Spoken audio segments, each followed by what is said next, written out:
I I get you because I still remember being young and being in the basement of your house watching movies and playing video games.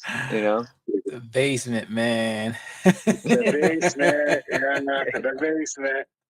the Yeah, yeah, infamous yeah. basement, man. I just remember like I spent the whole summer at your house one time when we were Yeah. younger, and it was only supposed to be for the weekend, and your mom would be like, "Nope, let him stay," and I ended up staying the whole fucking summer at your crib, and we would watch like every movie that we could Everything that we possibly see. could. Yeah, and Yeah. playing. It was I believe it was on the Nintendo or the 64. I believe it was, and we used to play the wrestling, the WCW NWO wrestling. Oh Oh man, yeah, yeah. that was N64. Yep, you Yeah, see, like Benedict Cumberbatch. I Yep, just like that's right. there's those little things that you will never forget. Like those are like the joyous moments of your life, and you just don't forget those shits. You know what I'm Oh saying? no, definitely not. Like, me and Freddie, I mean, I know me and Freddie have talked about this before, but man, those wrestling matches we had in the basement, brother, they Oh, got pretty epic. They got Jesus, pretty epic, man. man. Yeah. So much fun. We get remember the CDs, man, with the entrance music, Yeah. Yep. and we play them and Damn. walk down the stairs. Oh man, the Oh, man. flashbacks in my head, bro. There's those Yeah, scenes. it's those are Oh good times, man. man. Like, it's so funny that we're able to still recall those memories, and you can almost live it in your head, in a way, because I know, even with both of you guys, there's just a lot of memories that, with our cousin Alex also, who's the one that brought those CDs around. Oh Mm-hmm. yeah. And it's like, we're having the debate of who we want to be and what interests we want to come out to, and then, Nobody with the wanted whole to take a pillows and pin. stuff. Oh yeah. Yeah, Nobody exactly. wanted to Yeah. lose. Get hit with like 8 stunners, man. Come on, how you still kicking out, bro? Nah, man. Nah. I don't Yeah, lose. exactly. I don't lose. Yeah, grabbing those oversized pillows, pretending that they're chairs and slamming them across people's chests, and it's like, oh man, just talking about good times. Yeah, man. It's like, So just to go back to being like a kid again, like if I could go you know, back, like honestly, if you could, and this is just me, if you guys could go back to your younger selves and just remember a time at your lowest point being a kid, like if I could do that, I would just have to tell them like just remember the people you have around you truly care about you, and things will always get better for you. Just wait, just wait, just hold on, just hang in there, and just wait. Is something I damn would have to facts. tell myself, man, because those are the days, man. I'm telling you, like those were the days where you couldn't take me away from them. Like I'm just so grateful to have those moments with you guys. It's an amazing feeling. That's just even to reminisce because I wasn't even thinking about the wrestling matches or playing the WCW and NWO. Dude, Like man, I we, Yeah. haven't thought we, about we that used to in we used to years. have all those tournaments in the man. The other day, man, I downloaded it and I got it only because of what we used to do in the basement. But come on, man, Tony Hawk Pro Skater, Oh, what? heck yeah, bro. What? Oh, yes. What? Yo, Yes. Yeah, dude, yeah, yeah. I got that too on my Xbox, and it's like, yo. whoo, talking about nostalgia. Damn. Like, that was good times. I'm Like, It's so real those mad good it founding took times. me this days. long to figure out. Like now, like the first level, the warehouse level, man. Like I know how to do Right. like a billion point trick like nonstop. Like and Yeah. I'm just like, yo, like No falls whatsoever. It's insane.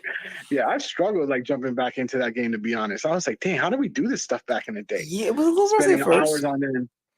Like, I was like, what the hell? You know what I'm saying? Like, I couldn't pop a ollie off a fucking pipe for anything. Like, I was just struggling. I mean, obviously, I got better at it, as time went on, but it just blows my mind of like, like the difficulty, because I feel like games back then were a little harder than they are now. Oh Especially yeah. with a lot of games, especially with a lot of games being story based, which I love. Don't get me wrong. But I mean, I feel like back in the day, you had to work to beat these like random levels and try to complete these stories, and Listen, so it kind of man. like took the time that we didn't realize we were losing playing, but it was fun. I ain't gonna lie. Which It's a good time. I want to test this out if anybody has a Nintendo still or whatever, but apparently like there's a code that you can like return back to your save spot in Mario. Like if you die and you push like down and A or something, like some I'll be mad as Really? because these kids nowadays will not know what it's like when you playing Super Mario and you gotta leave and you just turn off the TV and pause the game and just leave it there Ooh. running up the light bill because you can't go back Um, because I'm not gonna go back and go to yeah. levels again. Oh Like my I god. am. You are speaking like Get the fuck Remember I the days? am. you are preaching right now. Actually, You know what I'm Yeah. saying? holy What? crap. Remember the days where you got like too much dust in the system or in the cartridge, and you sat there blowing your fucking lungs out to get this game to even load? Yeah, facts. Dude, No, that man. that pissed me off. The worst one that always gave me the most anxiety, which they did the other day, was the PlayStation 1. You're sitting and you wait and the screen go black and you're just waiting to see if you get that little chime. The next thing you're like, oh my god, oh my god, oh my god, oh my god, Oh please, god. please, please, please, please, please, please. Yeah. Oh Oh man, kids these now, days will never know. yeah, man. 'Cause now they have Seriously, that They'll instant never man. load. know. They have that fucking instant load. Yeah, God. digital has freaking taken over. But Well, yeah, the thing, man. like they don't know the concept. Like I'm saying, everybody's like, "Oh, saving their lives." None of these games nowadays know anything about losing lives. Like you die, you just start Yeah, back again at your last checkpoint. Like there's nothing about like going back or the pain and yeah, suffering it was to restart a game, knowing like you had one life left and you were not gonna yeah, like. Please, that's yeah. probably why we all got Facts. anxiety now these days, man. All these games before That's a good point. it's just That's a good point. you say parents are like, "I bought you the video game to have fun." Why you up here screaming? I am having fun. Shut up. I need a new controller. Exactly right. Like, You what do just you need start a new one? I threw it on the floor. Got mad. Oh yeah, and those controllers were like strong as hell. You can do that back then. Now you can't do that as much, but yeah, that's funny. It's just funny how over time things have evolved. But you could always go back to those old consoles and still have a lot of fun. And even as I lived through that era, you could always bring like the younger generation into that too, because I did that with my nieces, like especially like the youngest one, like she loves her GameCube, like she's played her GameCube so much.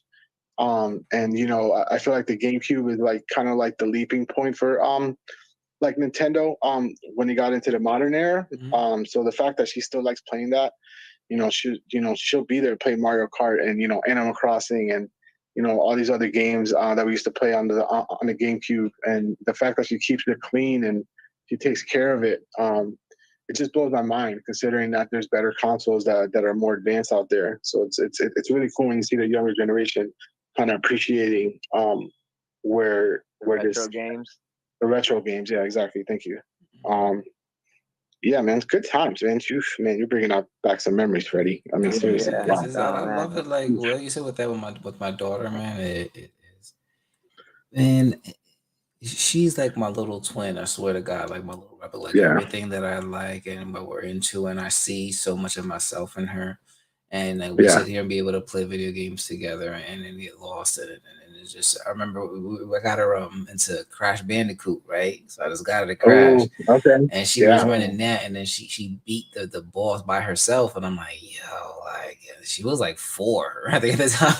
That's where it's sort of like, and she just went in on this dude, and I'm like, yo, it's in the blood, yes. But it also must get like a little frustrating too, right? Because they're like, damn, she beat her faster than I did, and I was like 10. Yeah. Yeah. That's what. Yeah. Like I No. couldn't do that with my daughter because she's like me. When she's aggravated and frustrated, she gets like she'll throw a fit. Like earlier today, I brought her a little. We went to Walmart and I got her like a little steering wheel to pretend to drive, and someone honked the Road horn at rage. the car. Yeah, dude, it was bad, bro. It is bad, You saw that one coming, that's bro. for sure. Yeah, because I wasn't expecting her to do it, but someone had honked the horn at a red light, and she was pretending to drive, and she threw the steering wheel down on the ground. She was like, "Shut up, shut up!" And I was like, "They weren't honking at you. They weren't honking at you." Like I got scared for the car behind me. Yeah, that's funny. And I'm like, she was trying to get out the car seat, bro. It was hilarious. She was like, get me out, let me out. And I was like, no, stop, hang out, chill. They weren't honking the horn at you. Relax. Give her a steering wheel and the switch just turns on. Yeah, dude. But then I fucked up. I'm not gonna lie, because you could, like, it's a race car one, so Yeah. you'll hear a car crash in it. Yeah. And I made a joke to my mom. I'm like, oh shit. I was like, look, she drives like her mother. Oh, you gotta be careful, man. Well, like you said, man. I mean, it's back to the serious tip. You know, what I mean, it's very, very difficult situation to manage, right? You know, because you don't want to pin them against the other parent, right? No, not Because at all. eventually she's gonna grow up and realize her own truth. You know what I mean? Yeah. And make her own perception of it. So you know, you don't want to add fuel to the fire on the same day. Like you want them to keep respecting their mother. You know what I mean? Or the other parent, and vice versa. It's very difficult to try to manage and co-parent like that. Especially if things didn't end well, or if somebody has some sort of resentment or whatever. But I've learned from my mom, right? Like I got a half brother. You know what I'm saying? Like my sister's the oldest. We got a brother in the middle who had a different mom, and then there's me. But my mom never treated him any differently. You know what I mean? And she always said, like, he had nothing to do with any of this. You know, whatever happened between me, his dad, his mom, whatever like that, had nothing to do with him. And he shouldn't have to deal with those consequences.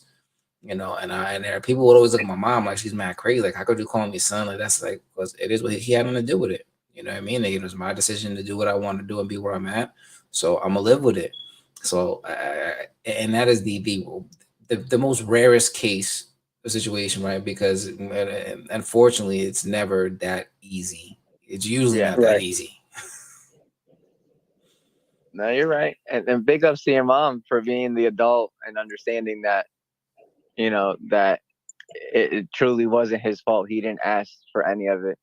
Yeah, like I said, I could never, I could honestly say we would go to Puerto Rico and pick him up, and they would interact, and his mom would call the house looking for my dad because my brother needed stuff for school or whatever. My mom would pass over the phone, so I never seen her and his mom like get into an argument or like be disrespectful to each other at any point in my entire life.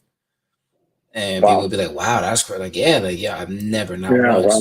You know what I'm saying? Like, he calls my mom, and he would go and check out my aunt's house and take care, and you know what I mean? Like it's nothing. So I got so much love for my brother. I mean, I do wish we had a better relationship between the two of us, but you know, my mom has always made me understand and put that impression in our head, like that's my brother. He had nothing to do with anything like that, and you should never have to feel anything about whatever happened in their lives because he wasn't even here when it happened. Like, byproduct. Yeah. I mean, I hear that. Yeah. I mean, you know, the fact that they're able to have that relationship, just, you know, it's rare. And it's like, you know, but it's amazing to hear that people can actually do that and they can coexist that way. So that's pretty cool. Like my mom, like I decided my brother to be my best man at my wedding. My mom paid for him to come to be my best man at my wedding and be here. That's what's up. Bought his ticket to be here. Yeah, like that's awesome. You know what I'm saying? And back to like the video games, like, to do that. I remember when I wanted the when the Xbox came out, right? Because I had all of them. I had, you know, like I said, it's kudos to your mom, it's our aunt, our titi, you know, to be that way because, and I speak for every other woman in our family, that shit wouldn't have flown. You know what I'm saying? So that's big ups to her. But I have a real question, you know, for you, Freddie, and you know, what got you into doing your podcast? Because I did it with you a few years back when I first moved out here and I first had my daughter. Mm-hmm. And I'm telling you, man, I had a blast doing it that time with you, and I'm having a blast this time on my end on my podcast, and our podcast, I should say, Minds and Wands. What made you start doing that? Man, like I'm I think a lot of it goes into a lot of you know what's so bug yo, and I'm gonna bring it out him. I'm gonna give you an exclusive, man. Hold on, I'm gonna give you a real Okay, exclusive. Hold on. that's what's up.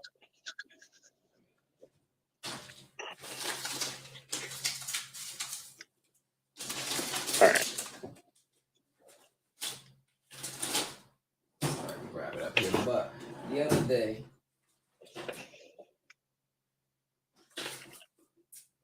I'm gonna find it in a second, man. But I kid you not, I was Take your going through time. my drawer and I was cleaning this stuff up, right? And I came back my notebook and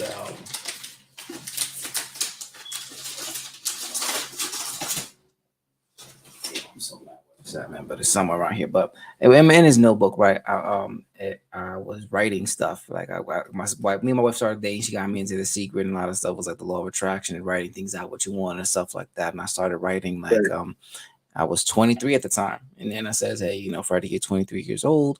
I want to start a vlog, right? Or a blog or something like that, or and like an audio show or something. It wasn't even a podcast, and it was again, I was 23. I'm about to be 37 now. All right, Yeah. so 14 years ago, I was writing this down. You know what I mean? And it's just Mhm. because I've always just I love people, man, and I say this all the time, and I genuinely love interaction with people, having conversations, just learning them because they intrigue me, right? Because everybody's story is so different, right? Right. So that started like way back when I was 23, just because I was thinking about and in there I had a list of conversations, bro. I got like topics, man. I'm gonna get like screen pictures of this when I find it and post it. But in there I had topics about like of sex or like relationships and all different like things and topics that I wanted to talk about. And I had like a couple of pages of written from stories of things that happened in my life. Like I was legit like going in all of this. Like again, 23 years old, right? Right. And not knowing what it is because again, not sure and stuff. And a lot of it, again, that procrastinated was just doubt, right? But I think a Right. lot of the other part of it was, really finding what was going to be the key motivator, right? Like because it was just writing a bunch of general ideas of different what's going to happen or whatever. I didn't know exactly like what was going to be my niche, what was going to be my thing, right? Right. Um, and then again, I bought the equipment, like 2 years before my son was born. Because I was like, yeah, I'm gonna start a podcast, man. Then that's when it started, like podcasts would popping and stuff like that or whatever. And I was like, I want to start a podcast, but I just didn't know what. And again, it was more like confidence, waiting for it to be perfect. Like, what's going to be my topic? What's going to be that? If I'm going to have a guest, am I going to do one on one? Like, and I try different things, like the one on one thing, and it's just so weird. But then what really hit me was just, again, just getting one of those moments where I was just hit a moment of depression, right? When my son was about to be born. It was just very hard. My dog of 11 years, was gotten very sick. We had to put him down. Then a week later, my son was born, and just finances where I was, and just career wise, I was just very unhappy with everything, and I needed a way to kind of vent because at the time too, it was very felt very alone, right? Because like we said before, as men, we can't really share our feelings or talk about stuff or really turn through Right. things and anything like that. So when I seen this thing today too, that somebody put it like we don't want to be a burden to anybody, right? As a man. So when you tell your problems to somebody else, even though you're just venting, you just kind of feel like you're burdening them. Now you're dumping your issues on them and now they're creating them issues, right? Um Right. and I got to a point of very, very again like deep depression. And one of my boy Mish told me like, yo, reach out to our boy Benito because he going through some like depression or whatever, right? I'm like, what the fuck I gotta lose, right? Let me reach out to him, see what's up. And we just kind of hit it off. We just started talking. He would just, check up it. Like if I didn't hit him up in the morning or whatever, vice versa, he would reach out to me. It's kind of like what you and Juan had going on. I think it's important that all men got to do that, right? Like if you don't got somebody you could do that with, find somebody ASAP, right? That will Right. check in on you and be like, hey, how you doing, man? Like what's going on? You great? And he would do that, right? And there was some days where I was good, some days when I was really bad, and then vice versa with him. And then that's kind of when it started triggering, like, man, like this is kind of like therapeutic, man. Like just kind of talking and getting it out there. And then I had the other part, like with my son, and trying to figure out, like, okay, now how do I compile this to teach him how to be a man? Because I'm still kind of figuring that out too, and I want to, you know, give him the best information possible, right? Right. And how do you do that? Through conversations with people, other people's experiences, because we are never going to experience everything in life, right? It's impossible, right? But we can Right. understand if we have conversations with people and people share their experiences and their insight and their knowledge about that stuff, you can educate yourself a little bit more. And that's kind of like what I was like, all right, I can develop a library. Now, each episode is a different person or something else, somebody else who at least something else of information that somebody else can relate to. Maybe my son, maybe not, maybe your kid, maybe your daughter, maybe somebody else. But at least now all these kids have somewhere to look for positive male role models to break that stigma, because we know how important guys and men are in their kids' lives.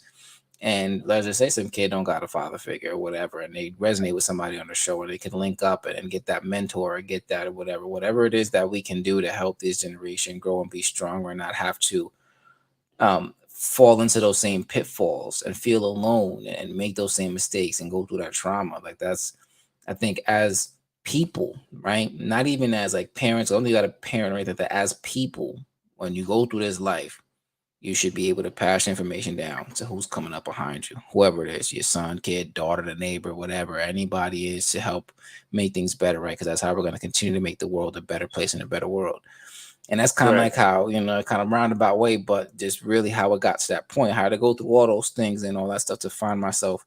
And now that I'm doing this and going down this path, the more I kind of stray away from it. If I don't do it, I feel like, again, like God or the universe or however you want to play it kind of diverts me back to doing something in this lane. I'm Right. going to be able to, hopefully, if all goes well, be the podcast director at the Boys and Girls Club. You know what I mean? I may be doing some things at schools and stuff like that, doing with podcasting and with a t-shirt business, stuff like that, because I let myself open, and you learn, and you listen to what the universe is saying and follow and walk through the doors that opens up for you, right? Yeah. Yeah. Right. Yeah, definitely. No, man. I like that was fucking hella deep for me, man. I'm not gonna say and lie to you. It was hella deep because I remember doing the podcast with you, and I remember when you asked me to do it a couple of days before, I was going on YouTube and listening to all the other all the other podcasts that you've done, and you've had like great people. Like I'm not gonna sit here and lie, and then it was me. And in my head, I honestly was like, why does he want me on the podcast? And now that you say that, now I understand why you wanted me on the podcast, because at the time you had great men on your platform, men that have stood their ground for their children, and now I understand why, and I'm grateful that you had me on there more now than I was then. I was really excited then to be on your podcast. Now I'm humbled and grateful that you saw me, you valued me as a great man because of the way I raised my daughter and how I fought for my daughter to be on your podcast. So, all honestly, like, you got me in tears right now. I'm sorry, Nah, man, but it's just that damn, man, that shows the amount of respect. Like, me and you been cool since day one, man. You family, you know what I'm saying? yeah. Just like Juan. And no matter how long you and I never talk, we always come back to, like, if it was yesterday, we was kicking it. Mm-hmm. So that for me is like, it's very heartwarming to me to think about it now. I'm like, why back then did he want me? To knowing it now, how you see it, it hit my heart real hard, man. Nah, and and, You know? and and and like I said, there's moments like this, right? Like how I seek that affirmation or hoping that I'm doing the right thing where I'm supposed to be at, right? And the universe and God is just affirming that. And a lot of times we even myself, I've fallen a victim to that. I was just talking to one of my boys just the other day, right? Who opened another opportunity for me, right? Just by the people that you know, but um and I was we are our own worst enemy, like I said to him, right? Because we tend to good. I think real good men tend to undervalue themselves in other people's eyes, right? Because they want so much well for others that they always kind of think of themselves last in a sense, right? And I've always felt that sort of way, right? So, and there's a situation with this dude is that uh, I met him through my best friend Mish, right?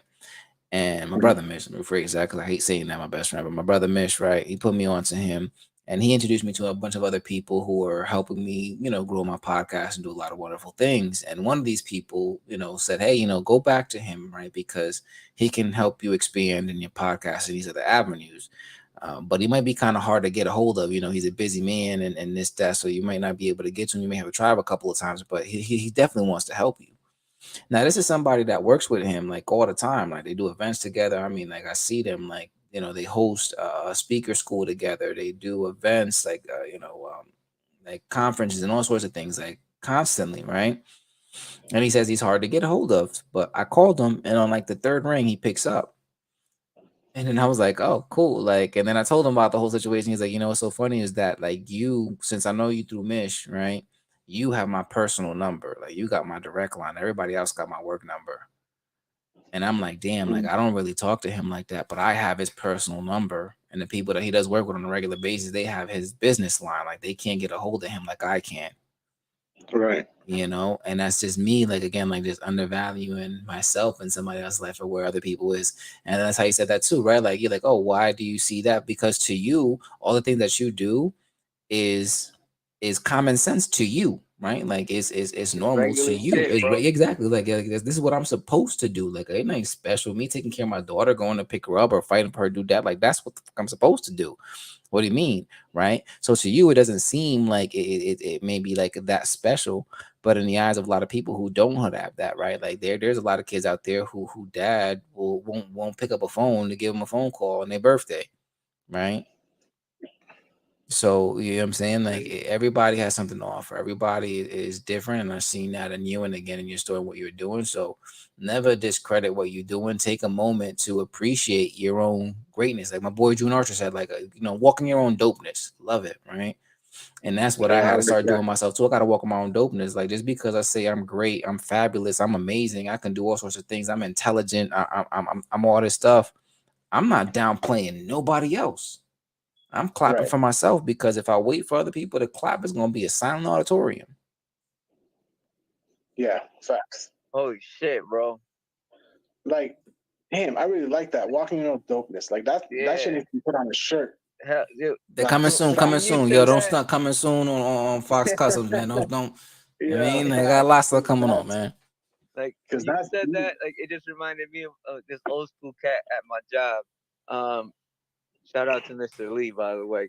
I know he listens to the podcast. He told me one time because me and him, we would always kick it on our breaks and everything. And he was like, I don't know how you say sucker free in a world full of lollipops. And I like those old school sayings though, because you know exactly what he means right off the bat. It's not like, what all these other kids be saying, like, you know exactly what he's trying to tell you. It's like, how are you so good at what you do when everybody's out there trying to fuck you over? Mm-hmm. Yeah. You know what I'm saying? And I get it, because at my job, in my industry, it's cutthroat. It's the food industry. You start low and you work your way up as fast as you can to the top. And I'm blessed to be offered 2 times, 2 different positions at 2 different locations. So like, and that just comes with my experience and everything. But when you said that, man, like, I feel where you're coming from. Like, walking your own dopeness is like, be proud of who you are, hold your head up high. You know what I'm saying? Don't diddy bop to some other beat. Exactly. So I get what you're saying, and I appreciate it. Again, man, like I said, like, hearing it come from you now, it still holds the same weight as when you asked me the first time to be a part of the podcast. I was very grateful for it. You know what I'm saying? That was my first ever podcast, and now look at me. You know what I'm saying? I'm following in your footsteps. You know what I'm saying? Like, I'm striding behind you, and I'm working my way up to being alongside you. You feel me? Yeah, man. It's and man, like, and that's what I like. I love doing about this, and knowing that I'm doing the right thing. Because like with you started it, and a lot of people are really going after. There's somebody else too that I had on my podcast like a couple weeks, I think a week or two before you were on there. By the name of Rome, he got a podcast called What a Good Podcast, man. And that was ever since then, I've been just keeping in communication with him. You know what I'm saying? Like when he posted certain things and stuff that get in his own head, just kind of reaching out and just trying to keep him positive. And I think that's just it's so much important, man. Again, like because I know how he had shows, right? And then going back, like I love, love, love Avatar: The Last Airbender. Oh, dude, Yeah, man. we I both mean, do. everybody Okay. does, right? Like, you know what I'm saying? Yeah, So, and of course, Uncle Ira, right? So, one of the Oh, biggest things that I love that he says, right, was when the episode Tales of Bossing Say, which, of course, if you don't cry during that episode every time you watch it, you don't have a soul. yeah, facts. You know what I mean? But That breaks me. right, like every single time, Yeah, and I that think breaks about me. it, like it was so wild, like that was a picture, and that like that scene, right? That picture that was drawn out of his son, that was actually a Mhm. drawing of the voice actor when he was young. Oh, no way! I didn't know that. Yeah, it was so if I'm not mistaken, right, that was actually a picture of him, right? Mhm. And that song hits even more is because he knew he had cancer. So when he was singing that song, he was kind of singing his goodbye to himself. And that's the last time he had a voice on that show was that episode. That was the yeah, last because time he casted his voice, and then somebody else yeah, took over. yep, That's crazy. I did not know that. So then Wow. yeah. that now it makes it even more emotional when you see that episode, knowing that stuff like you sing into your own Damn, dude, death, like it's like I'm trying to hold it back right now. I didn't. Yeah, That just gives it a whole nother level. Oh yeah, wow. yeah. No, you it does, know. it does. But Yeah. the whole point, and we kind of got sidetracked, but like the whole point, and in that Yeah. same episode though, right? Like when he was getting robbed, right, by that dude, right?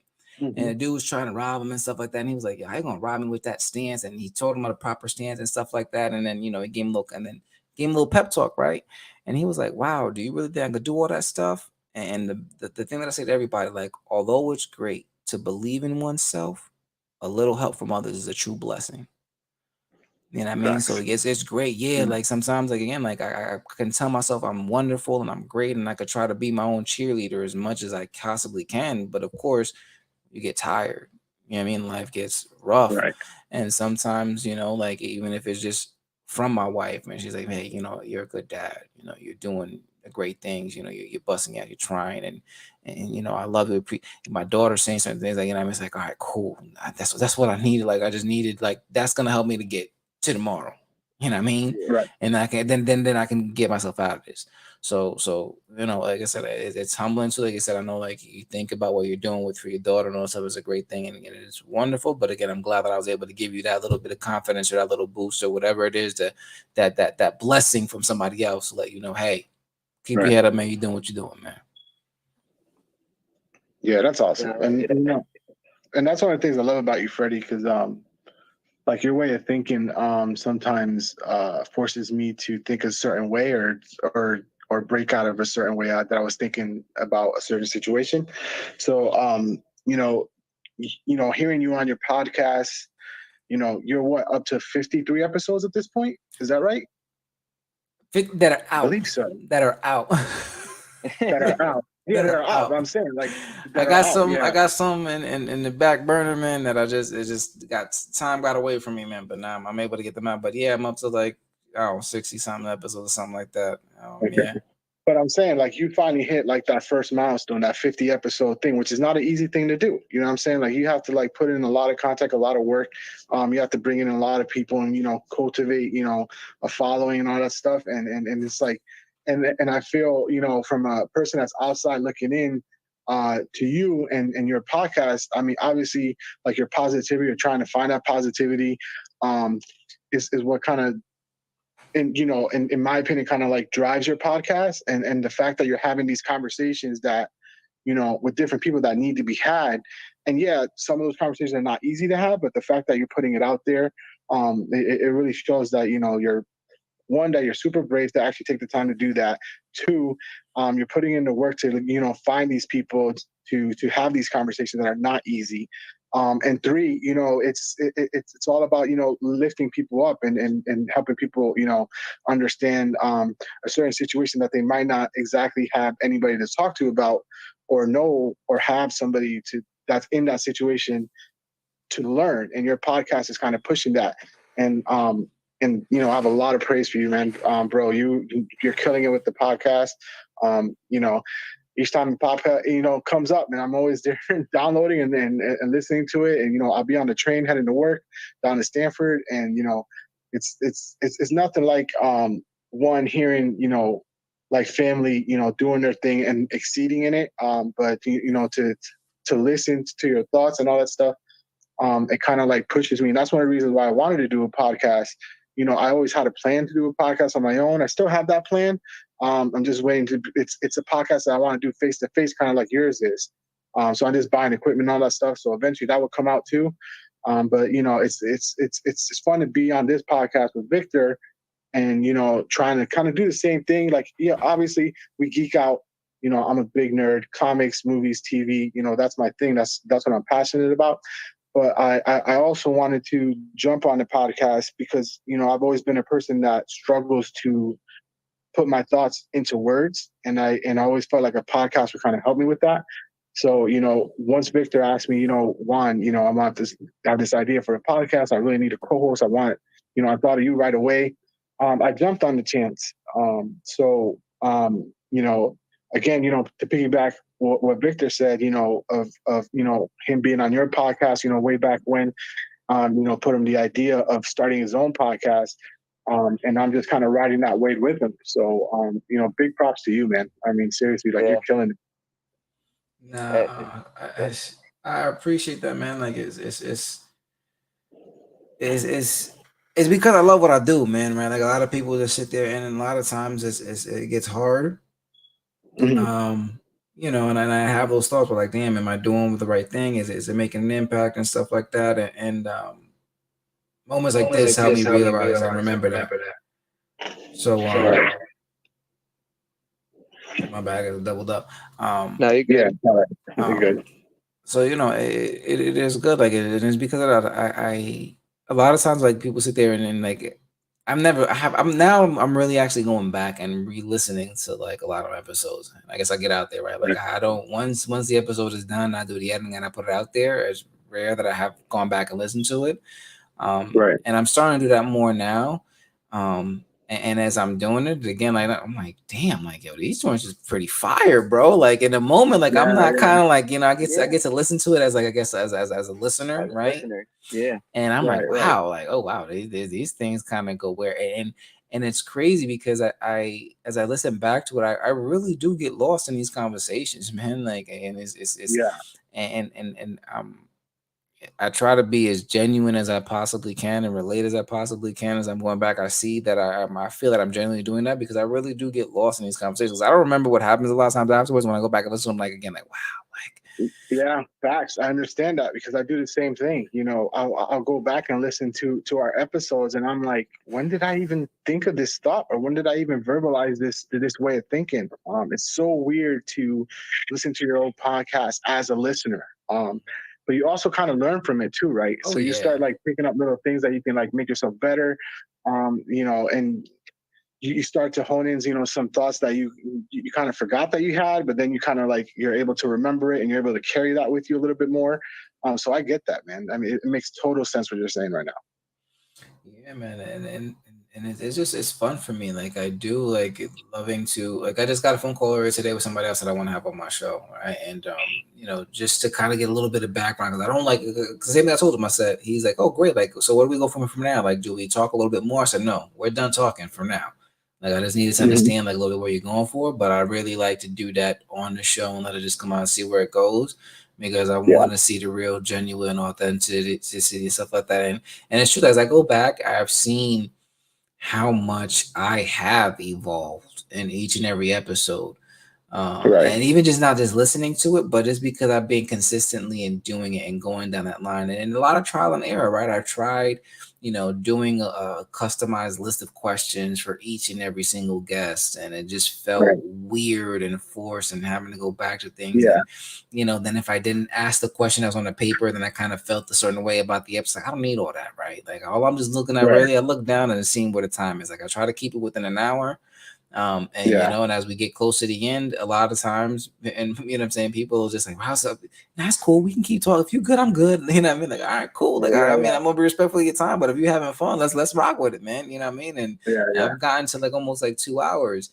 Like and for me, like I don't want to go that far because like I'm ADHD as hell. So just like an hour certain thing, you know what I mean? Like I just 3 hours. Like I love Joe Rogan's show, but I've not sat down listened to a 3 hour. Give me the highlights and the clips and go back. Great, but I don't know if I could just sit there, you know.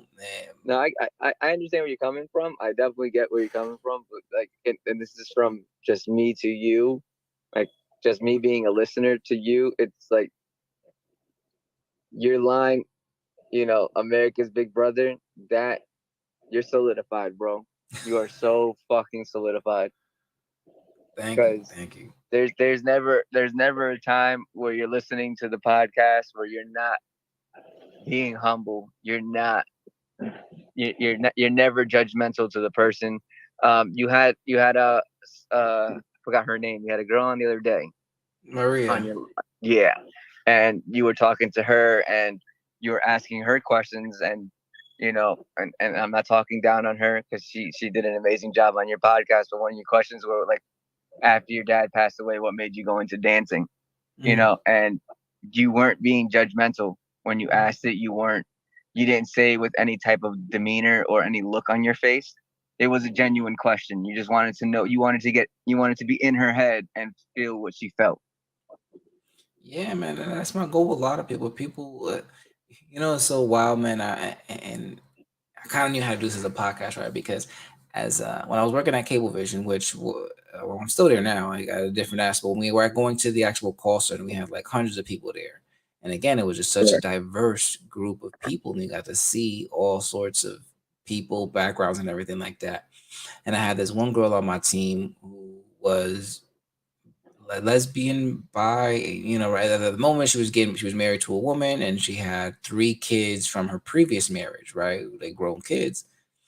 We're just sitting there and stuff that I'm just like, when one of our meetings after work one time, I'm like, hey, I'm so sorry, but I'm just really curious. Like, so did you always have a thing for women, or was it that the relationship was so bad that you turned? Like, I just, what happened there?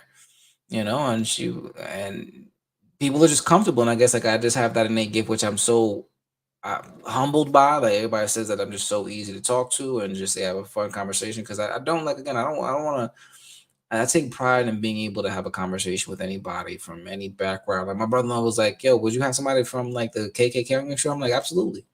I mean, I don't have anybody on here. If you willing to have a conversation with me, man, let's have a conversation. Because I would love to be inside your head and get to learn. Like, you know what I mean? Like, what makes you work the way you work, right? And I think that's a lot of part of that too, is that when people know that you are, again, because I'm keeping it real with your show, right? Ted Lasso. Right. No, fucking love that show, man. Yep. That's my right now. Like I watch that every single day, really nonstop on repeat, whatever, right? And of course, the scene that really got me into the show, we actually we were going through a training at work, and it was when he was at the pub with Rupert playing darts. Yeah, and he says, "Be curious, not judgmental." I'm curious as fuck. Like I'm not going to judge anybody for what you do, or we may not agree on the same thing. And I say this all the time, just because I understand where somebody's coming from or where their head is at or why they did something doesn't mean that I agree with it, but I took the time to get into their head to see their perspective. Like, okay, I understand why you did that. Like, I was dumb as hell. You probably should have done it another way, but I get where you're coming from. Like, I see your point of view. I get it, and that's when I think that's very important when you, overall, when dealing with people, is learning how to be empathetic, right? And I think that's something that I've developed through my entire life, which is interacting with people. I think maybe, like I said, because of the ADHD and the sensitivity, rejection sensitivity syndrome that comes with it, but I've always kind of been key to people's feelings. Like I'm lit. Like I'll go into any single room and I'll read a room in a heartbeat, and I'm like that. Like, perfect example. Like this past weekend, my daughter just went to a birthday party, right? And we get there, and I see there's a bunch of boys or whatever, and the guy's name is Richard Uyang, which is an Asian name, right? Again, no offense to nobody, but I see an Asian guy come up to me. His name, he said, "Hey, I'm Richard. I'm so and so's dad." I'm like, "Oh, cool, whatever." And we chop it up a little bit, and then I'm seeing them and stuff, and I'm like, "Huh, okay." Looking around, I'm seeing the moms and stuff, and then another guy comes up, and this guy's Craig, and he's like, "Yeah, I'm Craig, and this, that, or whatever," and he's really good friends with Nyla, and da-da-da. And already I'm like, oh, those are his dads. Like that's this episode. And again, I don't care, like what I'm saying, but like I'm alert to all these things. The other day we went to like a bank with my wife. We just went in to get like a quick information. Everybody room, and I'm like, oh, that kid is autistic, and that one has ADHD, and this one, because like I'm just so keen to that. The trauma, or I think it goes back to like the drinking in the family, like I said, and like I don't drink like that, but like I know when people start drinking all that stuff. So a lot of family parties, when I get there, I always leave right before it hits the fan because I know what the room looks like. I feel the energy, the vibe. I get it by energy. Like, hey, mom, I was like, look to my wife, honey, let's grab the kids. Let's go home. Why? Let's just go home. And by the time I get to the house, I get a phone call like, oh, your mom's spazzing and throw a fight. And they said, look, he asked why I'm coming. That's why I left. I'm at peace at home. Good night. Love y'all. Hope everything works out. Like, call me tomorrow. You know what I mean, right? Like, yeah, it's facts because it's like that's basically it's like working a muscle, right? So when you're able to read a room and you're able to be curious enough to have a conversation with somebody, even though your thoughts don't align with theirs or whatever. I've always been a guy where I like to look at both sides of something before I make an assumption, or because I don't believe in just picking one side. You can't form like a legit opinion about something, of a situation or a certain person, if you don't understand where they're coming from or understanding the other side of things. right. So in doing that, and me working in a security field, you kind of build that muscle of being able to read the room, and you're able to make your moves according to that feeling that you're getting. So I totally 100% understand that, and it's unfortunately, I just I wish more people would try to look at both sides before they start jumping into a conversation, especially if it's something that they don't agree with, because those fights end up happening and people start yelling, all that stuff. Being empathetic is definitely a key component to avoiding those type of situations. Mm-hmm. And I just don't feel like a lot of people do that these days. They kind of just look over it. They kind of refuse it because it might be a little uncomfortable. But if you're able to take that time to understand the whole picture and not just one side, it can make you see the world in a little bit differently, and you're able to carry yourself in a certain way, to where you're more informed and you're more capable of looking from the outside in, and putting out your thoughts and your stances on things. So I get that, man. I mean, you're definitely hitting a lot of strides here. That's stuff that I agree with, as far as like the way you see the world. So and it's pretty cool because it shows out in your podcast. You know what I'm saying? It shows the work that you're putting into it. And it's not just your podcast and all the stuff you're doing, but all the community work that you've been doing lately. Like I see you, I might not engage in a lot of the posts and stuff like that, because I'm kind of just quickly looking and have to get back to work. But I mean, for you being out there and doing all the stuff you're doing, around the community, whether it be in Stanford, Norwalk, whatever, you're doing big things. You're making impact. So I feel like all that kind of comes together by understanding the opposite side of things. So, kudos to you, man. I mean, I'll probably tell you this time and time again, but I'm super proud of what you've done. I'm super proud of what you're doing, and I'm super happy to see where you're going. And it's it's just cool to see, it's not just somebody, from a podcast that you're listening to or seeing, but, for me, it's family. And and you're succeeding in a way that's definitely inspiring. So I just want to let you know that, man. Good stuff. Good stuff, brother. Listen, man, that means a lot. I do, and I'll say this all the time, and it's probably going to happen until whenever, man. I just want to make sure that I that people are resonating and they're feeling where I'm coming from. So that means a whole lot to hear. I think like me, you making me pull out a bunch of my gems right now, man. But when you're talking about that too, with people and not listening, to a lot of people to listen, understand. I was thinking to myself the other day, and I come to the realization is that a lot of people would rather be right than have the right people. Right. You know what I Damn. mean? So Yeah. they're like they're Yeah. just so Hold involved. on I'm one like, I need, second. yeah. I'm really sorry to cut you off. Say that again for the people that are listen to very closely to what my man just said. Like I said, a lot of people would rather be right than have the right people. Listen, let me tell you something. When you said that, that hit home because you know somewhat of my past, and Juan knows all of my past. You know what I'm saying? And you saying that is a true fucking statement.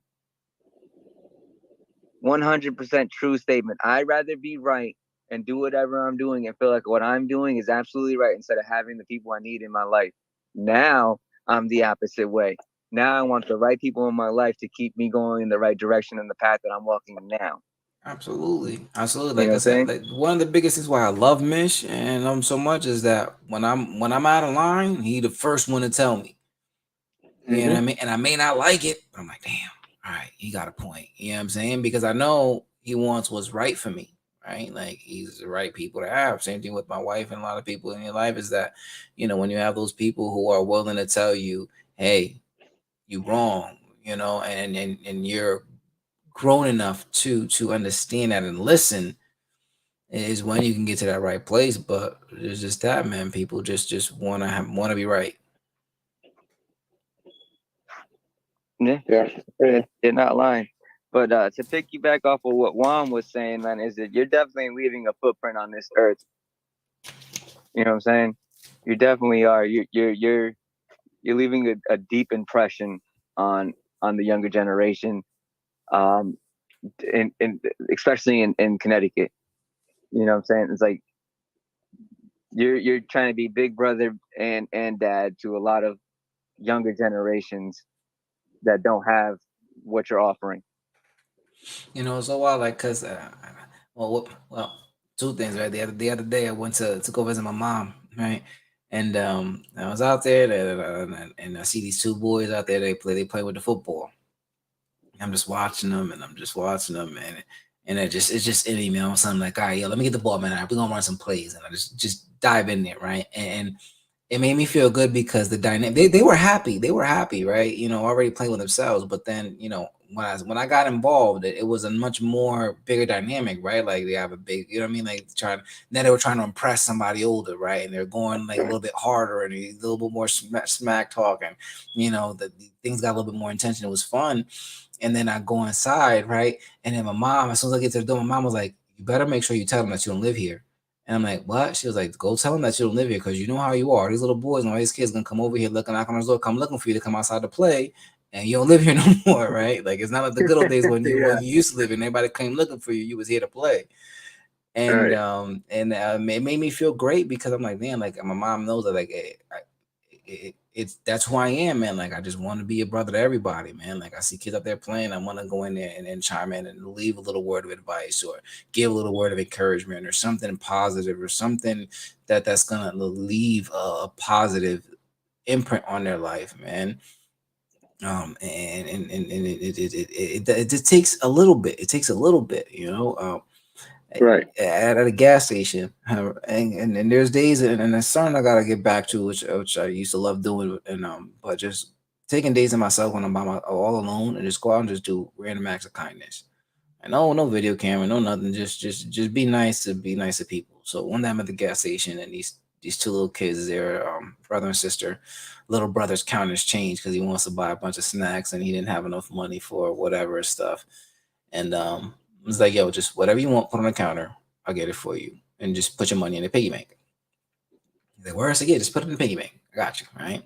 So I paid for it, and they leave, and I was, getting some other things, and then as I'm leaving, a big old SUV pulls up to the door, And the window rolled down. This dude there, he's like, "Yo, you bought these kids snacks?" And then the kids rolled down the window, and I see the two kids in the back seat, and they're smiling. He was like, "Yo, thank you so much, man. I really appreciate that." Like, and that felt good for me because I was like, man, that I left that much of an imprint. Then when they first needed, hey, dad, this guy was in it. He was nice. You know what I mean? Like, that's something they're gonna live forever. You know what I mean? And it would have cost Yeah. me $2-3. You know what I'm saying? A bag of chips and some Snickers and a juice.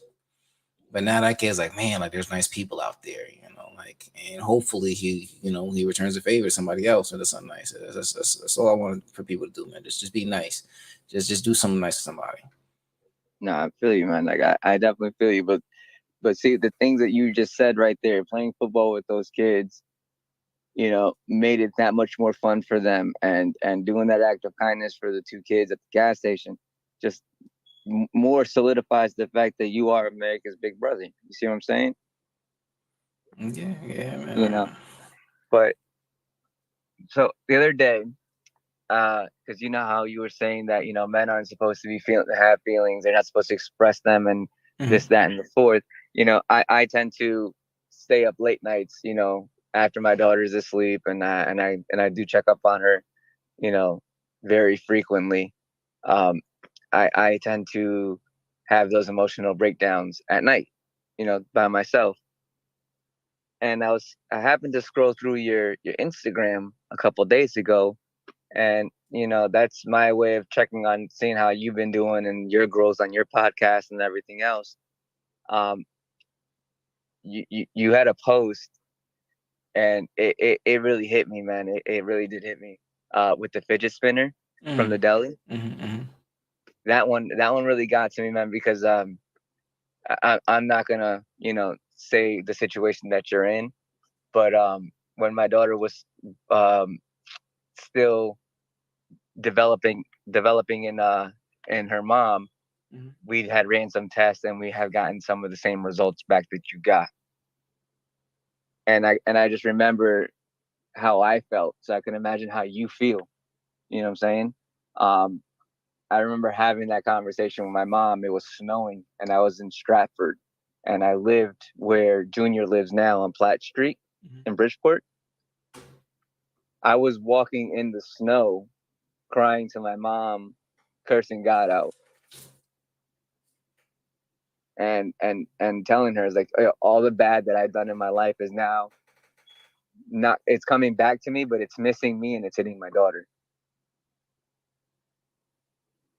And I know, like, the anger and the frustration and everything that you had, like, for me, it was guilt, to deal with that, because I still have to go get her tested for all that stuff still.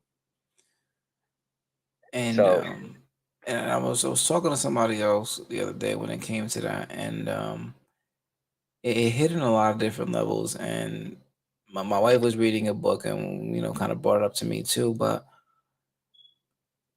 um, growing up, right, I think with all of us, right, when I'm sure too, right, when you find out you're about to be a dad, you had all these visions go through your head, right? What's gonna be like with your kid, right? It's a boy, it's a girl. Are you gonna be, doing her hair? You're gonna be playing basketball with them. You're gonna take them to the park. You're gonna do this. You're gonna do that. So you created this life, and you created this child that you expected to have, right?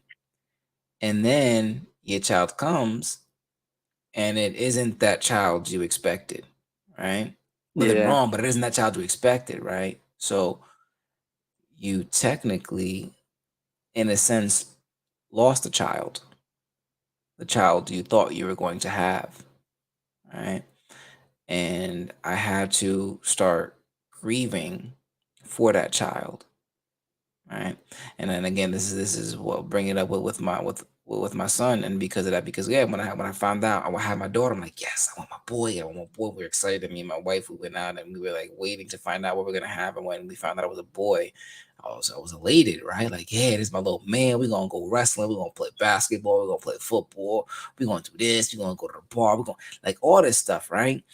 And then he's here, and COVID hits, and we're in the house, and then I see other people with kids around his age, right? Little boys too, and they're going to their baseball games at 2, 3 years old, and they're playing t-ball and this, that, and I can't get my son to sit down, and pay attention on certain things, if I wanted to, right? Like, because he's always in his own, it's his time, right? Yeah, he's in his own little world. Right. So he's exactly. So he's in his own little world. So it's always on his time. So I can't say, "Oh, we're gonna go outside and play catch," because if that's not what he wants to do, that's not what he's going to do. Yeah. So that started hitting me. I was like, "Damn, like I'm not gonna be able to play catch with my son." And I'm trying to, get him to.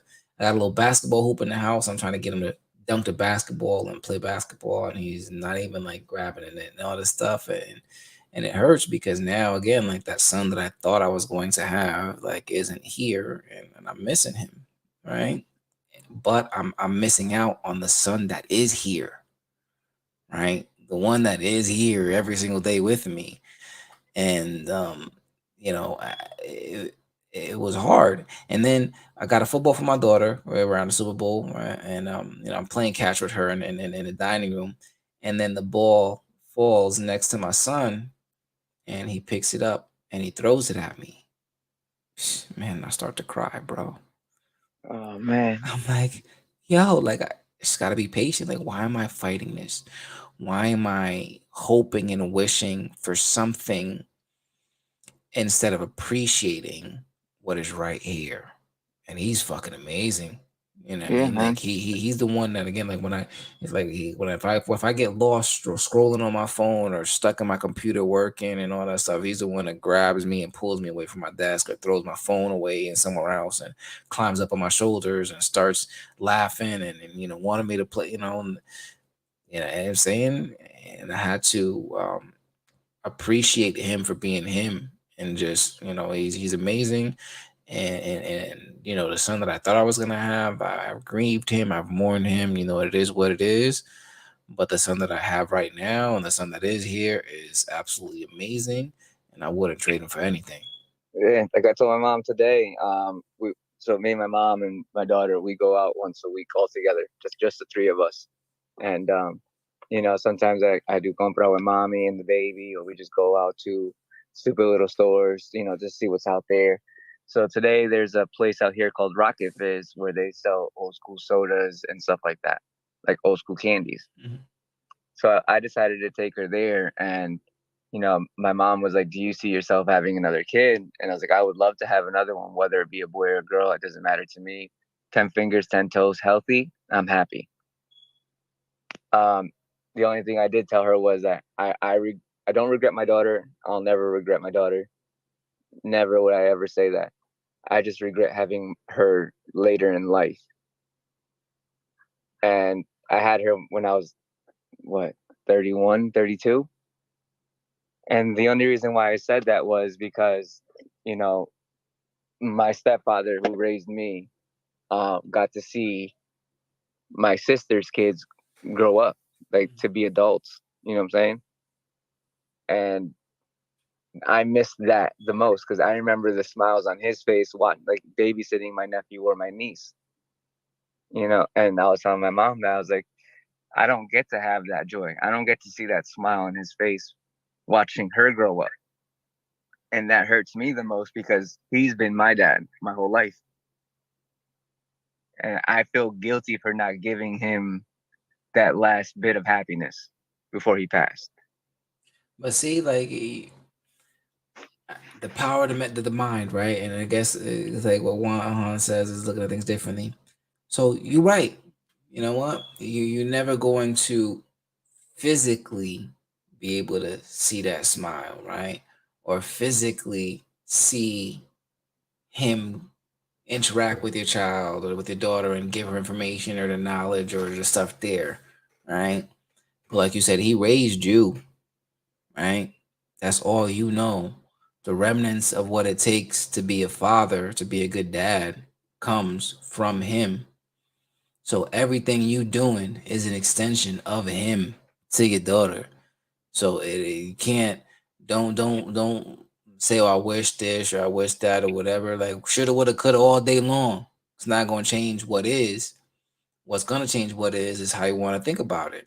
And you know what? Like the fact that you do everything you do, like you fight for your daughter, she's there, you got her, you doing all that stuff. That came because of what he taught you and what he put into you. think about it this way: like if you didn't have him in your life and you didn't have what he taught you and all those blessings and stuff like that, would you have had the courage and the strength to do what you had to do to get your daughter? Right? Nothing is a mistake. All that stuff that you went through, all that stuff that you had to go up into the point when she was right before she was born, you had to go through all that stuff to be prepared for her to be born. Because I said the same thing too with my son. Like, oh man, like why me and this, that, or whatever. But my entire life, I've had to learn and strengthen my level of patience because of whatever reason. So my amount of patience is freaking ridiculous, right? Yeah. And for a kid with autism, you need to be patient. Yeah. You know what I'm saying? So I was trained and God put me through all this stuff my entire life to be prepared to handle this situation right now because my son is what I need, right? The kids, I think, is a very big believer. Like, you don't have kids when you want them, you got kids when you need them, right? Like, my Oh, that's the kids weren't fucking really, truth, bro. they weren't really planned. I wasn't like, oh, we're going to sit here and work all this month and have a date on the calendar because she's going to be born next date. No, no. She was, both my kids are a byproduct of my love for my wife. You know what Yeah, I mean? Like, so it happened when it I happened when we get it. needed to happen. Like, we weren't expecting that. We was on birth control and all that stuff. And boom, Yeah. my daughter's here. And it helped me grow and become the man that I am today. Like, I've grown leaps and bounds in what now? My daughter's gonna be 8 in the last 8 years. Even before that, because again, 9, because when I found out she was pregnant, all that stuff had started changing things in me and the way I handled life and how I approach things. Because now it wasn't about me anymore, you No, know? trust me. I know exactly what you mean. Because for me, the day I found out that we were having that my ex-wife was pregnant with my daughter, it was funny, man. It's not funny. Let me rephrase that. It's funny to me because how our family is. Um, so my grandmother, I believe is your cousin, Mhm. um, was sick and she was in the hospital on a Friday and she was asking me to come visit her and I told her I work late tonight, but Saturday morning I will be there at the hospital. I promise you. I'm getting dressed. My ex-wife is at her doctor's appointment to see what's going on with her. And she gets home after I get out the shower and she's like, I have something to tell you. And I'm like, okay, talk to me as I'm getting ready because I have to go see my grandmother. And she's like, okay. And then she starts going through everything. The doctor's saying that she's like, 100% health. Everything is good. There's just a situation that she wants to present to me. And I was like, all right, let's just talk it out when, we'll figure it out. She's like, I'm pregnant. The moment she tells me I'm pregnant, I get a phone call from my mom. And my mom was like, where are you? And I'm like, I'm literally walking out the door right now. I'll be at the hospital in 2 minutes. And my mom goes, you don't need to come. Grandma passed away. So for me, it hit hard because I'm like, shit, yo, I didn't get to say goodbye to her. When she needed me the most there, I wasn't there for her.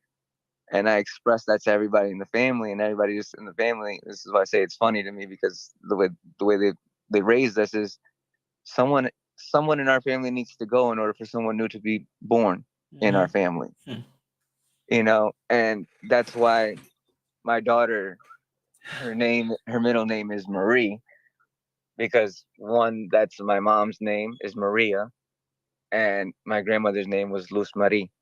So for her to pass and to let my daughter come into the world, I felt it was necessary for me to bless her with my grandmother's name. And then my daughter is born, and my cousin Ben, Ben, Mhm. our cousin, um, he's going through his own issues with his family. He got married, and she has a son from a previous relationship, and he's trying to adopt him and move forward with his life with his family. And my daughter is born exactly the same time and date as him. So they share the same birthday, and that's her godfather. Ain't no mistakes, man. Ain't no You know, mistakes. and you know what? I even forgot to do this. So before I continue this conversation, I just wanted to give a big shout out to him. He just had his first baby boy on Saturday. Healthy as hell. Congratulations. His name is Eli Benjamin Lopez. God bless him. I want my brother Ben to know that if he ever needs anything, he can call me whatever time of the day it is. I don't care. I will fly. I will drive. I will run. Whatever for him and his family. So big congratulations to him and his family and his wife Crystal and his son Liam and Eli. But going back to that story, man, it's just weird how the dominoes fall when they fall, man. Because I was in a deep dark place when my daughter was born. I was looking at a lot of jail time for being a dumbass kid, and I'm going on 5 years sober now off of all drugs. I haven't touched weed, pills, coke, nothing in the last 5 years. I do drink here and there, but that's, my only vice that I have. But it's all because of her. If I,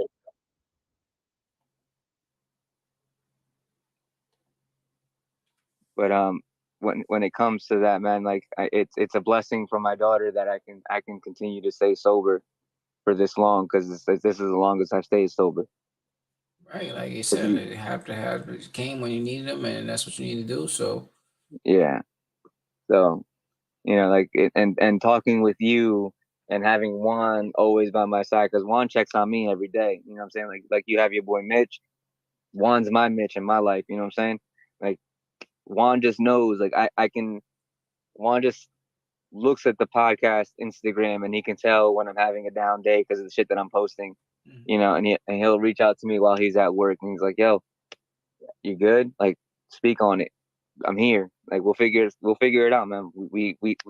I need you to be level headed. I need you to stand 10 toes down because we need you to be here. Your daughter needs you the most." You feel me? And I'm grateful for the both of you guys. Like I tell Juan all the time, there would be no chopping it up without Juan, because Juan makes the podcast full circle for me. You know what I'm saying? So and it's great to have you here because you're the main reason why I started the podcast after I did the podcast with you. It was actually being able to sit down with you and literally just pour your heart out to people that genuinely give a shit and want to know what your walk of life was. Oh yeah. So I really want to thank you from the bottom of my heart for having me on the podcast, because like I said, I never understood why you wanted me until today. Nah, man. I appreciate those kind of words, man. But don't ever sell yourself short too. Like we said, man, walk your own dopeness, man. And, take a moment, look in the mirror, man, and tell yourself that, man, you are wonderful. You're great. You're doing the damn thing and keeping your head up, because I'm sure you probably haven't heard any of those things from anybody else. And if you continue to wait, you're not going to hear them. But you got to big yourself up. And the more you start believing that, the more you start telling yourself that, the more you start doing that, you're going to start emanating that. And then people going to start saying that for real, because they're going to have no other choice. You like for me, like it's hard for me to express my feelings because the way I grew up, like I'm not supposed to express my feelings. So it's hard for me to put things into words, but just know that when you speak, my ears listen, bro. Like there's no words to come out of my mouth when you speak, because everything, like I even wrote on the Instagram post, I can't wait for you to drop them gems for us. And every time I speak to you, there's always a few gems for me to pick up off the ground and keep in my pocket. That's what's up, man. That's the goal through the podcast and everything that I do is just leaving out there and leaving an imprint. Like I've told people before, that's one of my biggest fears is being forgotten and going through this whole walk of life and not leaving an impact, not helping someone or doing something meaningful for somebody. So anytime that anyone says that I had some sort of impact, I was able to help them or motivate them some way, somehow, it is just so much joy and admiration for myself, because in my head I'm like, yeah, you know what? He ain't gonna forget me. You know what I mean? And it may be selfish or whatever, but I mean, I do it out of genuine love. I want to see y'all, but bro. I want to be remembered. You know what I mean? Like I just want people to have that positive, because I feel like Like I tell everybody, like I know I'm a very unique individual. A lot of things that I would do or say to people or how I act is very rare. And it doesn't exist because a lot of times people want to do stuff for people, they look at me like I got three fucking heads. Like, what are you doing? Like, I'm just gonna be nice. I'm being a decent human being, bro. That's what it's called. Yeah. That's what I see it. So enjoy and have a great day. Yeah. So that's super. Just I appreciate it, man. Thank you. I'm at a lost No words, man. problem. Thank you. No problem, man. Like I said, it's every time. Even when we talk, privately, just between you and I, it's still always open ears. Like there's never a dull moment where I can't learn something off of you. You know what I'm saying? Like it's always been that way since we were kids. Like anytime you spoke, I took it as you were the adult, and I just listened because you like you said, you have that gift in you where you are so humble, where it's never a judgmental come off. You know what I'm saying? And I really appreciated you always looking after me when I was younger. Always doing the big brother thing like you are now. And that's why I tell you, you're solidified with that tag because you are America's big brother in my eyes. Like even the little things that you were telling us earlier, like playing basketball with the kids or buying, whatever kid in the store, and how you are with your own kids. Because I remember even when I was doing the podcast with you, your daughter came on and you're like, oh, I'm really sorry about it. No, man, that's your family. It's your show. We do it your way. If your daughter wants to be on the show, so be it. You know what I'm saying? So it's like, I've never not learned something from you. And I'm 35 now, and I'm still learning from you. Thanks, man. I just hope, I just want to teach people how to be happy, and just not be judgmental and just spread love, man. That's really what I want to do, man. Just spread love, kindness, because as we see every single day, we turn on the news or we even go through the grammar once in a while, man, all the negative stuff and just the ugliness that exists in this world, and just how much better it would be, you know, like if you could just be nice, like in Sweden, man. I don't keep popping and things like in Sweden or the Netherlands or one of those countries over there where they like let their kids like sleep outside in a stroller. You know what I mean, like is that safe? Like they just because people aren't Yeah. that mad, like it's just crazy how to think. Or like in Japan, like I've seen that too, that where you know you can walk around and see kids like 4, 5, 6 years old, like taking the bus to school and stuff like that by themselves because it's the community's duty to make sure the kids are safe. You know what I mean? Like, and it's engraved in them. Like, you see a kid to protect them, and then here a lot of people are terrified to drop their kids off at school. Yeah, that's my fear right now. Like, know? because she's gonna be starting like daycare, not daycare, pre-K soon, Mm-hmm. and that's my fear. Like I told my mom and my sister, I'm like, I rather work 80 hours a week to make sure she can be homeschooled than to go to a regular school because all this negative shit's been going down at schools and everything. And I'm like, it's not worth it to me to be at work and fear my daughter's life.